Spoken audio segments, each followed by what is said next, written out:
Hi guys, dinner time అయిపోయింది. But ఈరోజు నాకు అసలు కుకింగ్ చేయాలని లేదు.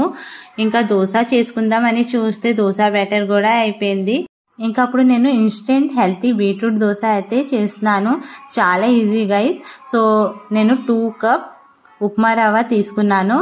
ఇంకా 3 టేబుల్ స్పూన్ శనగపిండి యాడ్ చేసుకుంటున్నాను. మన టేస్ట్కి అకార్డింగ్గా సాల్ట్, ఇంకా 1 కప్ కర్డ్ యాడ్ చేసుకున్న తర్వాత కొంచెం వాటర్ యాడ్ చేస్తూ దోశ బ్యాటర్ లాగా అయితే రెడీ చేసుకున్నాను.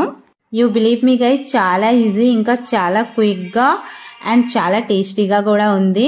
ఫస్ట్ టైం ట్రై చేసాను హెల్తీ బీట్రూట్ దోశ. ఇంకా మా ఇంట్లోనైతే అందరికీ చాలా నచ్చింది. అందుకే ఈ రోజు నేను ఈ రెసిపీ మీతో షేర్ చేసుకుందాం అనుకున్నాను. వీడియోకి స్కిప్ చేయకుండా లాస్ట్ వరకు చూడండి. ఇంకా ఇప్పుడు వరకు మీరు మా ఛానల్కి సబ్స్క్రైబ్ చేయకపోతే ప్లీజ్ మా ఛానల్కి సబ్స్క్రైబ్ చేయండి. బీట్రూట్ దోశ కోసం నేను 1 బీట్రూట్కి పీల్ తీసి బాగా నీట్గా వాష్ చేసి తీసుకున్న తర్వాత చిన్న పీసెస్లోనైతే కట్ చేసేసుకుంటున్నాను. బీట్రూట్ కట్ చేసుకున్న తర్వాత 1 గ్రీన్ చిల్లీ, ఇంకా 1/2 ఇంచ్ జింజర్కి కూడా కట్ చేసి తీసుకున్నాను. కట్ చేసుకున్న బీట్రూట్, జింజర్, గ్రీన్ చిల్లీ, ఇంకా 1/2 టేబుల్ స్పూన్ జీరా యాడ్ చేసుకున్న తర్వాత కొంచెం వాటర్ యాడ్ చేసుకున్నాక ఫైన్గా పేస్ట్ చేసి తీసుకున్నాను. నాకు ఎక్కువ టైం కిచెన్లోని ఉండాలని ఇష్టం ఉండదు. సో ఏదైనా ఈజీగా అయిపోతే అదే నేనైతే ఇంట్లోని మ్యాక్సిమం టైం చేస్తాను. సో ఈ బీట్రూట్ దోశ కూడా చాలా క్విక్గా అయిపోతుంది. ఇంకా బీట్రూట్ పేస్ట్ చేసి తీసుకున్నాం కదా, సో ఉప్మా రవ్వ కలుపుకున్నాం కదా దోశ బ్యాటర్ కోసము. సో దాంట్లో వేసి బీట్రూట్ పేస్ట్ కూడా బాగా మిక్స్ చేసుకోవాలి. దోశ బ్యాటర్ కలర్ కూడా పింక్ కలర్లో చేంజ్ అయిపోయింది. ఇంకా అప్పుడు దోశ అయితే వేసేసుకుందాం. ఇంకా అప్పుడు గుర్తొచ్చింది, ఆనియన్ కట్ చేయడమే మర్చిపోయాను. ఈ బీట్రూట్ దోశలోని ఆనియన్ కూడా పచ్చి ఆనియన్స్ పైనుంచి స్ప్రెడ్ చేసుకుంటే చాలా బాగుంటుంది గైస్. సో అందుకే అని మళ్ళీ ఇప్పుడు కట్ చేసుకుంటున్నాను ఆనియన్.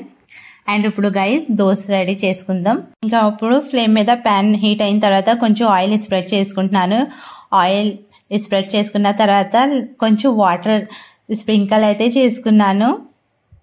వాటర్ స్ప్రింకల్ చేసుకున్న తర్వాత క్లాత్తో తుడకుండా నేను ఆనియన్తోని చేస్తున్నాను. అలా దోశకి మంచి ఆనియన్ ఫ్లేవర్ అయితే యాడ్ అవుతుంది. ఇంకా అప్పుడు దోశ బ్యాటర్ అయితే ఈవెన్గా స్ప్రెడ్ చేసుకుంటున్నాను ప్యాన్ మీద. ఎంత పలుచగా అవుతే అంత పలుచగా చేసుకోవచ్చు. చాలా బాగా వస్తుంది. ఇంకా అసలు ప్యాన్కి అంటుకోదు దోశ అయితే.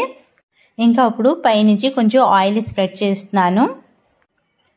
చూసారు కదా ఎంత ఈజీగా వచ్చేస్తుందో ఈ దోశ, అసలు అంటుకోలేదు ప్యాన్కి. ఇంకా అప్పుడు 1 సైడ్ కాల్చుకున్నాక టర్న్ చేసుకున్నాను. టర్న్ చేసుకున్న తర్వాత ఇంకొక సైడ్ కూడా అలాగే బాగా కాల్చుకున్నాక మళ్ళీ టర్న్ చేసి పైనుంచి అయితే ఇప్పుడు పచ్చి ఆనియన్ అయితే స్ప్రెడ్ చేసుకుంటున్నాను.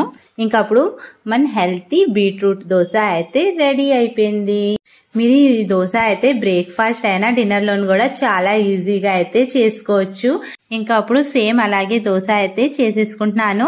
ఇంకా అప్పుడు ఇంకొక సైడ్ అయితే నేను సింపుల్గా ఈ దోశతోని రోస్టెడ్ చనా దాల్ చట్నీ అయితే ప్రిపేర్ చేసుకుంటున్నాను. అన్ఎక్స్పెక్టెడ్ గైస్, నేను దోశ ఇంత బాగా వస్తుందని అయితే అసలు అనుకోలేదు. ఎందుకంటే నేను ఫస్ట్ టైం ట్రై చేశాను. బట్ దోశ అయితే చాలా బాగా వచ్చింది. ఇంకా మా హస్బెండ్కి కూడా చాలా అంటే చాలా నచ్చింది. సో ఇంకా ఈ దోశతోనైతే సింపుల్గా రోస్టెడ్ చనా దాల్ చట్నీ అయితే చేస్తున్నాను. ఇంకా అప్పుడు చట్నీ కూడా మిక్సీ చేసి తీసుకున్నాను. జార్లోని కొంచెం చట్నీ ఉన్నదనేసి లైట్గా వాటర్ యాడ్ చేసుకొని తీసుకున్నాను. ఆ వాటర్ కూడా చట్నీలోనే యాడ్ చేసుకున్నాను. ఇంకా అప్పుడు పోపు పెట్టుకుంటున్నాను చట్నీకి. దెన్ చట్నీ రెడీ అయిపోయింది. ఇంకా మీకు మా రెసిపీ నచ్చితే లైక్, షేర్, కామెంట్స్, ఇంకా మా ఛానల్కి సబ్స్క్రైబ్ చేయండి. By by guys.